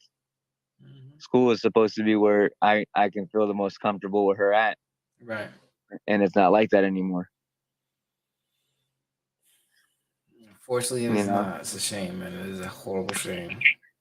Like, and for me, I she's my only one. You know what I'm saying? Like, she's my only child, and I can imagine. I can't imagine losing her. Like, I can. If I lose her, I lose myself. You know what I'm saying? Like, I can honestly tell you that if like something happens to her, I know there's no bringing me back from the darkest places of hell that I've been to before. There's never gonna be anyone to drag me out of that place. Yeah, and we want the most work because I got a few weeks. Well, was it this year, last year? It was like earlier this year. I dropped my daughter off at school, right? And I'm coming back. I'm coming back home, and I called my sister. My sister works at the school. And I called my sister for something or whatever, and she said, "Pick up the phone." I was like, "Hey, I'm calling right back," and whispered and just like hung up, and then sent me a text like, "Oh, I'm in the closet. There's a lockdown at the school." It's like, bro, what the man? Like, I turned the call right back to the ground. And I was like, yeah, I'm coming back. She was like, yeah, the cops are gonna let you in. I'm like, the hell they not. Like, what do you mean? Oh If yeah, they not going in there, I sure as hell am. Like, you know what I mean? yeah. So, That's, um, yeah, like I I mean, pulled back you to have school. It the was same like uncomfortable, mindset. that man. Like, I'm not like, and it's scary because I took her out of school that day, and she was like, "Oh no, that is fine." Like we were in the bathroom in the corner, we were really quiet and stuff like that. I'm like, "That's not normal." That's not normal. Like that's not like that. You That's shouldn't not. be saying that. So not that's not okay. Yeah, like that right there, like that right there for me, as we're both parents, and I can imagine how you felt. But when you told me that, like that's my first instinct is, all right, you're not going back. You're not going back. Like whatever the fuck you think, you're not going back. I don't care how safe you felt being quiet in the bathroom stall. There's no way you're going back to school. And then I feel you, right? It is scary. Um, and the other part, right, to it is that it's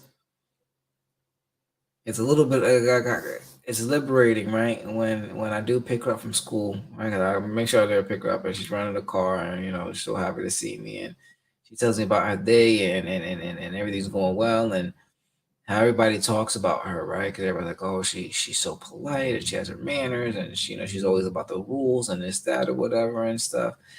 And it makes me so proud, right? Because I'm like, okay, I'm doing something right, you know.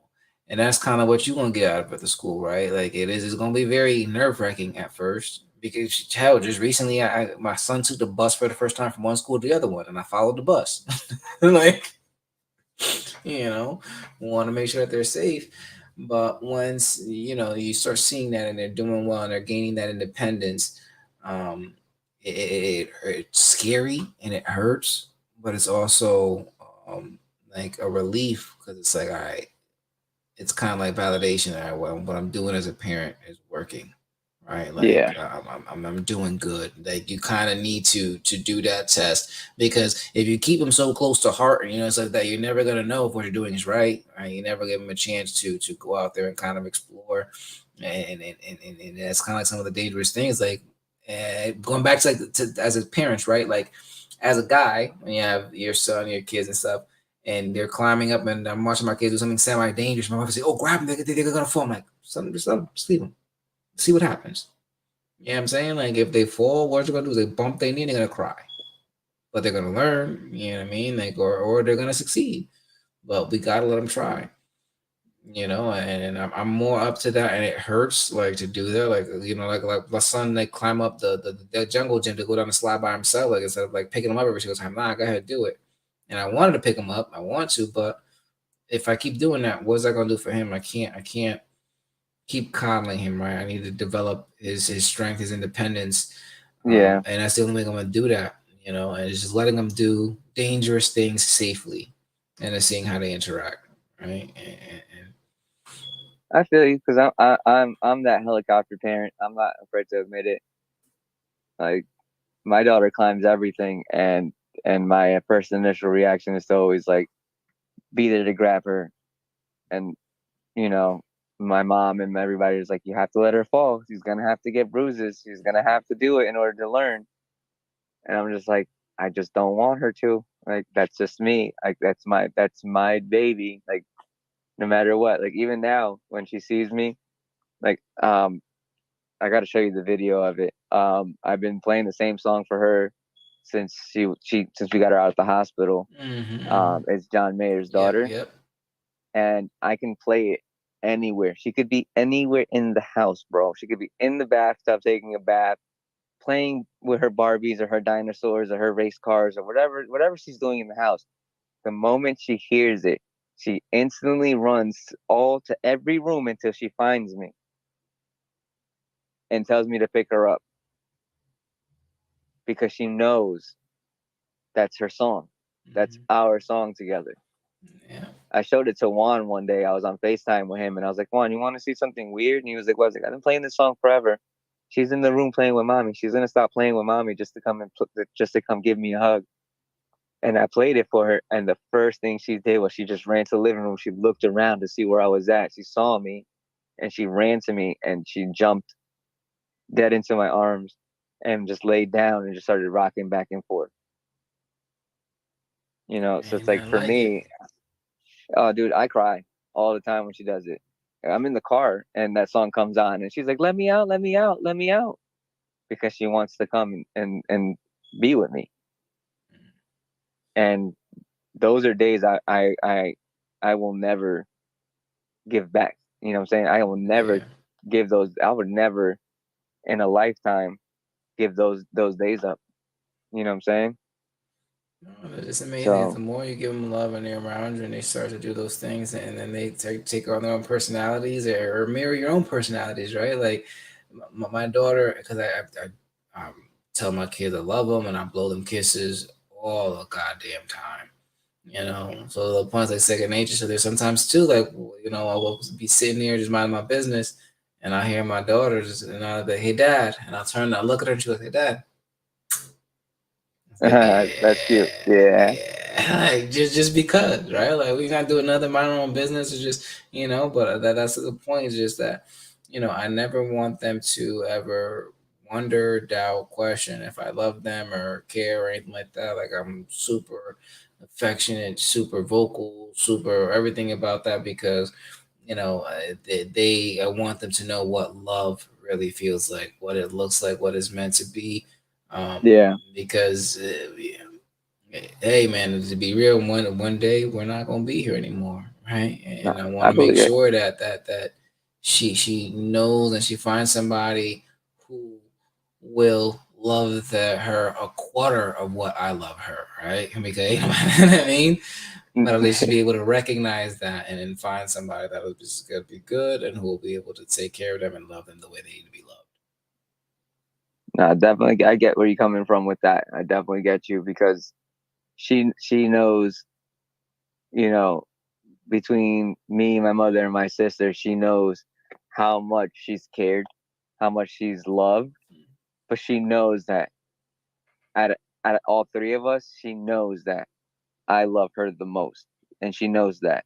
And it's not to sound, like to boast myself up or anything. Yeah, of course. It's just because, they literally tell her, you know, well, we love you, and then give me a hug, and she'll look at them, and I'm like, I love you, give me a hug, and she'll come run to me before she'll give anybody a hug. Even today, my mom was like, "We're gonna go into the store. We're gonna walk around together. Come on, give me your hand." And she's like, "No, daddy's hand, daddy's hand." So I have to walk with her. And those those are days where like make me feel the proudest, just to be her dad. Because I'm like, she could have definitely just hung out with my mom. You know, she chose to hang out with me. Oh, And yeah. even when it comes down to her own mom, excuse me. Even when it comes down to her own mom, it's if her mom says something, she just ignores her, and then when I say it, it's like the word of God. Yeah, no, that's listen, the power of a father. And that was like one of our biggest issues between me and her mom was that she doesn't care what her mom has to say. It's all about what I have to say, and I tell her it's not because it's me saying it. It's because she knows I've earned her respect. Mhm. I've done so much for her. She's always seen me doing it. She's always just seen me. That for me to say something like, no, don't do it, stop, eat that the right way, use your fork, it means something to her. It's not, oh, daddy's the authority here, not you.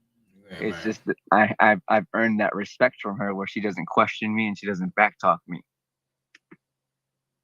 you know? And I love that because I know when I tell her, "Hey, you're going too far from where I can't see you," she stops and waits for me to catch up. Yeah, and that just So comes like you said, you have to be present, always ever present, with your kids. And the more you're doing that, and because man, people don't realize this too. Um, but your kid, right, and all our kids, they're never going to remember all the times that we were there for them, that we supported them, that we cheered for them, that we showed up. They're not gonna remember all those times, but they'll never forget the times you weren't. Yeah. Yeah, I mean, like, looking out to the crowd because and again, like, I had I made my peace with my dad about it, but too, I remember all those times, like when I was on stage or my concerts or baseball games and stuff like that. Like, I knew that I was gonna look in the crowd and my dad was never gonna be there, and that should Uh, hurt, oh man, and that was just the way he was. I recently had to have that conversation, with my dad not too long ago. I want to say it was about like a month and a half ago, where he he called me out the blue. I haven't spoken to my dad in a year now, and he hit me up out the blue and was like, "Can I ask you a question?" And I was like, "Yeah, sure. Like I don't have a problem not doing anything. You can ask me whatever you want." He's like, "Do you hate me?" Mm. And I was like, that came way left field for me. And I was like, "What do you mean? Do I hate you?" And I was, trying to like avoid answering the question. And he was just like, I feel like there's something between you and I that's never been spoken about, and I feel like you hate me. And then that's where I had to, man up and let him know like 100% how I feel. And I kind of didn't want to hurt his feelings, but he had to know where I stood, Absolutely. and I told him, I was like, I don't hate you, but I have a lot of anger towards you.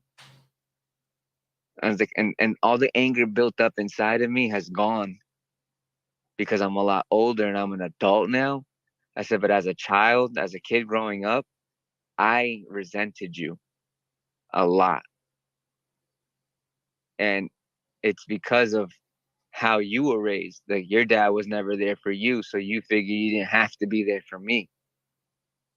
And like you said, looking up in the crowd, not seeing your dad there at the baseball games or receiving an award, it'd always be your mom. You know, I brought back to him. My mom had an aneurysm when I was a freshman in high school, and my first football game, my mom was there with a hat on, with fucking 68 stitches in her head, with an umbrella in the fucking rain, and he couldn't even show up. And I had to like tell him that as an adult, and it felt so wrong of me because when I speak to him, I still feel like I'm a child. But now it's different because I understand that I'm a man and I have to stand on my own ground and I have to be aware of what I say to him. But I put foot to ass with him and I let him know. And he was like, "Well, when am I going to be able to see my granddaughter?" I was like, "First off, you don't get to call her that." And he felt like shit. And I'm like, "You don't." I'm like, "I'm sorry you feel like I'm being rude to you or anything like that." I said, "But you don't have the right to call her that. You weren't a father to me. So this does not make her your grandchild. And you're not going to do what you did to her, what you did to me to her. You're not going to walk in and out of her life and be present when you feel like being present is okay." I was like, "I'm here every day. I bust my ass for her every day. I wake up in the middle of the night to check on her. If she gets scared in the middle of the night, she's in my bed. I'm here every day. You don't get to pick and choose what days you want to be present." And he was like, "I get it. I understand. You're upset with me, but you can't let me see her." And I was like, "I can do whatever the fuck I want. That's my child. Who I want in my daughter's life is who I choose to have in my daughter's life. And if you're not going to be present when she needs you, don't be present at all." Right. No, I definitely You know? understand. I respect that too. I think, and then you gotta have those conversations with your parents. Cause the same thing with my dad, right? Like, that was a while ago with my sister. She had brought up that my dad didn't go to either one of her weddings, and he didn't go to my brother's weddings either, and at that, but he was at mine. And I was like, well, I had a conversation with him. I don't know if y'all did or not, but I sat down, I had a conversation with him. And I'll never forget it because I went up to him. It was in his room. And I said, "Hey, Dad, I'm getting married. It's going to be my wedding. And listen, you weren't there for my baseball games. You weren't there for my graduations. You weren't there for any of those things going up. And it's okay. I get it. I understand. And I forgive you. That's cool. But if you don't show up at my wedding, we're gonna have a problem. Right? Now, I let him know that, right? How I felt. You know what I'm saying? It was very uncomfortable, and but that's what I needed, right? And nobody was gonna know what I needed unless I didn't speak up and say something. I can't assume people to want or do for me what I want for me, right? So I was like, put on my big boy pants, and I was like, shit, I gotta go tell this man to his face, like Yeah. And I was nervous, but I said it like that. I said, listen, I do forgive you, but like, if you're not at my wedding, man, I can't forgive you. That we're gonna have a problem, I So feel I you. need you there. And he said, yeah, I'm gonna be there. And he was there all day. My dad don't go no, my dad don't go nowhere, Yeah. never. But he was at my wedding all day long, early morning to the in a suit and tie, bro. The most uncomfortable thing for my dad all day long. He ain't make a peep. He ain't complain. He ain't say nothing. He ain't throw nothing, not one thing. Why? Because I spoke to him. Yeah. And But he you don't see know the what he don't know, right? Like, but I told him my name, yeah, spoke to him, and that's where he went to. I gave him that ultimatum, and he decided to do what he felt was right, be and there. you know, so You see, but see, I can respect your dad for that one. Like you came to him as a man and you told him, and he understood you as a man, and he showed up as a man. You know what right. I'm saying? After that conversation with my dad, I haven't heard from him. That sucks, man. But And that irritates me the most because he still contacts my brother and everything, and my brother has to relay messages between the two of us, and now I just stopped just doing it. I stopped playing the parakeet game and all that shit. I told my brother, I was like, you don't have to send messages my way when my dad wants to say something to me. He can pick up that phone and call me. I was like, it's going to be uncomfortable for him to do it because he has to suck up and be a man for once, but he's going to have to do it. but let Don't me give ask me you any this. messages. Let me ask you this: when you ended that conversation with your dad, though, right? Did you leave a door open for him to do that? Yeah. Alright. And then it's on him. And again, I like no definitely judgment, did just leave the asking. I door know open. I sometimes like told people him. get upset, we go through this because Yeah. I got angry sometimes on people, and I kind of held the door shut when they was trying to come in, because I was in my own feelings and like that in my head. But No. another side note too, like with my son, right? I was nervous to tell anybody about his diagnosis for a long time, right? Because I Yeah. just didn't want anybody to be judgmental, especially like with my parents being so old school and that mentality, like, because they was making comments before, like I even said anything like that. Oh, like is he okay? Like, what you need? You need to take him to get baptized. He needs to get holy water. Oh And I'm man, I just hate like, that one. oh my son, the fuck is like, it's just, you know what I mean? Like, and I try to like swallow. But then one night, like it was a really bad night, and I showed up over there, and I got to see the trauma, and I actually had that conversation and told him about the diagnosis and where he was and what's going on. And my son, my parents was watching my son, and he started throwing one of his tantrums, and my dad just casually walked over, he picked him up, and he grabbed him tight, and he sat down, and he just sat in a rocking chair and rocked with him until he calmed down. And in my head, I'm like, I don't remember my dad doing none of that shit for me. You know what I mean? Like, I don't remember. You know what I mean? Like, I remember one time, like, my dad came home drunk, insulted me for being overweight. When the next morning, my mom told him to come apologize to me. His form of apology was, "Whatever I told you was for your own good." And here, this same man is seeing a toddler throw a fit, a tantrum, and he just casually just picked him, grabbing him, rocking him until and then my son calmed down too. And I'm just like, I mean, but again, like, given that opportunity, but again, like you said, my dad had to also make that option and walk through that door. So I do commend him for doing Yeah. those things and taking that initiative and understanding, but it also took for me to put my big boy pants on and talk to him like a man. No, and I respect it. You know what I'm saying? Like for me, for mommy telling me today, we're trying to potty train my daughter right now, and she keeps having accidents. And my mom was like, I remember when you were little and you had an accident in your underwear, I hit you. And I was like, you better not put your hands on my kid. That's the first thing I told her. Like, I wasn't even thinking like anything else. It's, you better not put your hands on my child. And she's like, no, I'm just letting you know, if it was back in the day where I was potty training you, you'd get hit. I just tell her, you can't do that. You need to tell us when you have to go to the bathroom.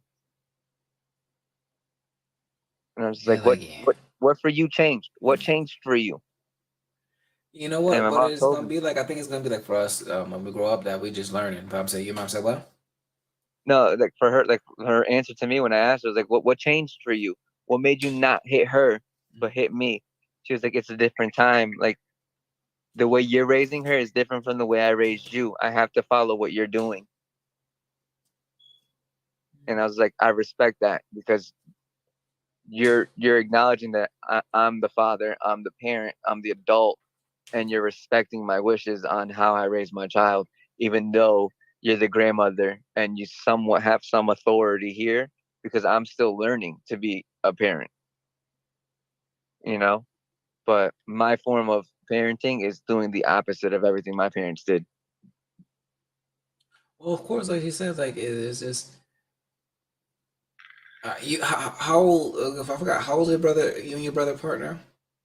So me and my older sister Michelle are 6 years apart, and then me and my brother are 6 years apart, and then me and my baby sister are 22 years apart. Okay, so think about this, right? Even all those gauge because me and my sister are 8 years apart. From the moment my sister was born, or your older siblings were born, to the moment you were born, the world changed tremendously. You know what I'm saying? So it's a whole different thing. Like, so it's even though you had the same parents, they're parenting at different points in life, right? Like at one point, maybe somebody had a cell phone, somebody didn't. Video games, you know what I mean, in this case or not. So you're faced with different challenges during different time periods. And I think that's like it's coming from as a parent. Now as my own parent, right? Like I've come to realize that my parents didn't know everything. Right? As I look back, a lot of things they tried to do with me and stuff like that. They were just trying. It was trial and error. It's always going to be trial Yeah. and error around your kids, right? You try something to see what happens. If it doesn't work, you try to figure it out, right? Because nobody's cookie cutter. Um, and those is why I think they seen that change. Like, okay, you know what, we did that back then, and we seen that it didn't work here, so we do it different now. So my sister was like, with me, like, oh, you got so much more leeway. It's so unfair. I'm like, well, because they had to practice on you, and they seen that it didn't work with you, and then they got to try something different with me. So unfortunately, like, if they did better or worse, I wouldn't know. But like, you can't hold that against either one of us or them because they didn't know. Like, every single day with your daughter is a new challenge. You know what I'm saying? Like, things are gonna happen Yeah. tomorrow where, like, again, like I'm sure your daughter knows how to work a tablet, right? Yeah, Like, to an extent. To an extent. all right, like, but the thing about it, your age, right? Like, would your parents know? Does your mom know how to work a tablet? Probably not. You know what I'm saying? Like, it's just because the whole thing is so Yeah. different. The time frame is they were raised with different technology, so it's like crazy to see the differences in the world. Like my son, he's 4, he doesn't talk, but he'll take that iPad and put on Disney Plus. He'll find the shows. He'll do this. He'll do that. You know what I mean? Like, and he Yeah. knows. Yeah. My mom called me every day, like, yo, I'm not getting my messages, mom. You turn your notifications off. Like, you know what I mean? Like, but Yeah. my son can sit there and get on YouTube. My mom can't find the app to click on it. Yeah. Oh, I get what you're saying. Because trust me, the baby goes to mommy's phone and does that. She's like, "How'd she get to Disney?" Because she knows what the Disney logo looks like. How does she call me? Because on my phone there's a picture of you, and she says "Grandma," and she pushes it and she calls you. Right? So it's like I get what you're saying, Yeah, man. So, but but yeah. I'm gonna end up calling it a night right here, bro. I deeply appreciate and I love you. I love the conversations that we have. I just know that I have to get to work tomorrow, 8 o'clock in the morning. What was that? Um, I would love to have you back on the podcast for another episode if you're down for it. Anytime. You just tell me when you're free, and you're more than welcome to chop it up with us any given time of the day, man. It's a blessing to have you. Like I said, you're highly blessed and highly favored with everything you've touched in your life. You always leave gems on the ground for everyone to pick up and be loved. You being America's big brother is an understatement, man. You're more than that to the world. I promise you that. I guarantee you. You are a solidified member of this society. You're a great pillar in Connecticut. I see, I hear, I know a lot of everything that you do, man. And trust me, I can't wait to get back up there to celebrate with you and show you the love that you showed me. So I thank you for being on the podcast, man. Yeah, no, most definitely. Thank you for having me on. I appreciate all your kind words and just keeping me humble, man. I'm glad that I'm even an impact. I'm glad that it's helped you guys start your own show and do your own thing, man. And I'm just gonna keep doing what I love, man. That's just talking and engaging with people, man. So thank you. I'm gonna keep it up, man. I look forward to your next episode and every other episode after that, man. If things change, keep me updated. But I'm always on your Instagram. I'm always checking out your YouTube. I'm happy to call you my cousin. Same here, man. And like you do amazing things. You know, you hear it every day from other people, man. But I see it firsthand with everything you do. You're a great father. You're a great husband, and just keep doing what you do and push forward, man. And if you ever feel like you need to talk to somebody, I'm here for you. My phone is always open to you. And just like I said, keep pushing forward, man, because you are destined to do something great in this world.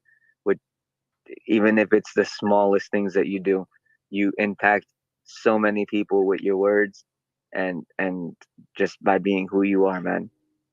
Yeah, well, thanks again, Colin. I appreciate it again. Anytime you want to do this, man, just let me know. We could chop it up anytime, and I love you. Have you back down to sit down, man. We could do this all day long, man. It's fun. I love it. I love being able to impart my knowledge or help people change their way of thinking. If it's something more positive, whatever I can do to help spread a little bit of joy, happiness, and love, man, I'm all about it. Bet.